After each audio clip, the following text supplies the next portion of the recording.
As a police detective, you'd think I'd recognize clues when they're right in front of me.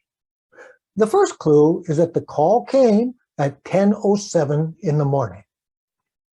As a hostage negotiator, most of my calls came in at 0:30 in the morning when people were too drunk, too emotional, or both, and they do really stupid things like knock that other person's out of the house or apartment or barricade themselves in, or the crook is too stupid to get away before the cops arrive. I'd get the call, I'd run down and I'd get on scene, and I'd approach this person. Hi, my name's Jeff Owens. I'm with the police department. I'm here to work with you on this situation. See, by now, usually the person is starting to sober up a little bit. The emotions have subsided. They realize they're in a situation they really don't want to be in. And I just got to give them a face-saving way out. Why don't you let that other person out? And they would. Hey, why don't you just go ahead and come on out? Yes, there's going to be some issues and you're going to get arrested, but it's really not big of a deal. Go ahead and just come on out. And they would. And everybody, oh, Detective Owens, you're fantastic. That's great. What a negotiator. You're incredible. But this call didn't come at 0:30 in the morning. It should have been an indicator that things were going to be different. My second clue is that the call came from the SWAT team. You see, this was the early days of hostage negotiation. I'd never been called by the SWAT team before. So the lieutenant of the SWAT team calls me up, says, Detective Owens, we have this guy at the harbor. He's got a gun. He shot at some people. Luckily, nobody was hit. Our snipers are in place. He's isolated. We could take him out. But the commander says I'm supposed to call you, like you're going to come talk to him or something. I'm sure you don't want to do that. Well, of course I want to do that. I'm going to be the hero. I'll talk to him. He'll give up. This is going to be fantastic. And I jump in my car and I drive down to the harbor, jump out of my vehicle. I walk up to this guy. My name's Jeff Owens. I'm with the police department. I'm here to work with you on this situation. Now, at this point, he's supposed to give up. But apparently, nobody told him. So instead, he reaches behind him, he pulls out the gun and he puts it in my face. And he starts to yell and scream and swear and threaten me, embarrass and humiliate and attack my dignity, calling me every name in the book. What did I want to do? The exact same thing you want to do whenever somebody gets in your face.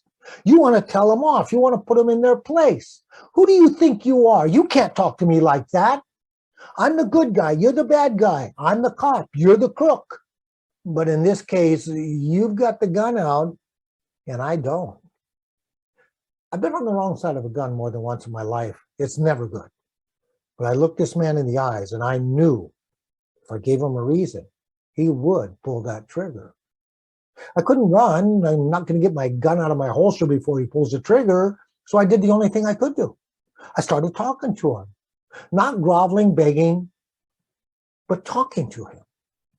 I don't remember the exact words I used, but it was someone along the lines of, hey, man, you don't need that gun. I didn't come out my gun on you. You don't have to have your gun on me. I came out here to talk to you. I came out here because I respect you. I want to understand what's going on so I can work with you and resolve the situation.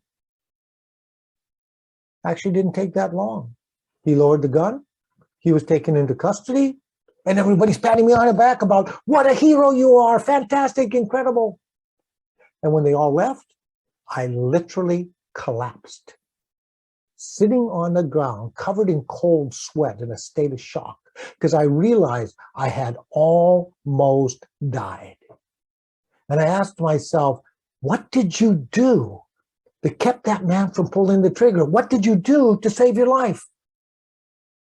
And after a long time and a lot of thinking, I realized it's not what I had done, it's what I hadn't done. I did not return the disrespect, the anger, and the hurt that he was giving to me. The natural response is to want to, but I didn't. And instead, I returned with respect for that person, respect for me, and respect for the situation. And from that experience, as well as quite a number of others that I could tell you about, I learned the power of respect. So what does that have to do with you and your organization? Everything. Many of the challenges faced by organizations today, workplace violence. People do not do violence towards others that treat them with respect. Sexual harassment. Sexual harassment in and of itself is an act of disrespect. Unlawful discrimination. That is a disrespect for the other person simply because they're not like us or our group. Lack of employee engagement, employee retention issues, unmotivated employees. Why are they not engaged? Why are they leaving? Why are they not motivated? They do not feel respected or appreciated.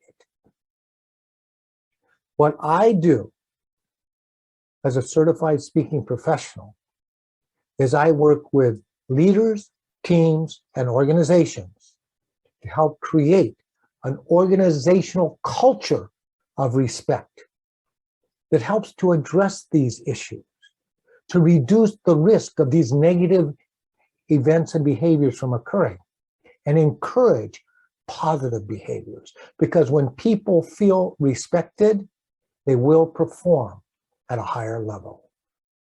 My name is Jeff Owens. I hope I have an opportunity to work with you in the near future. Aloha.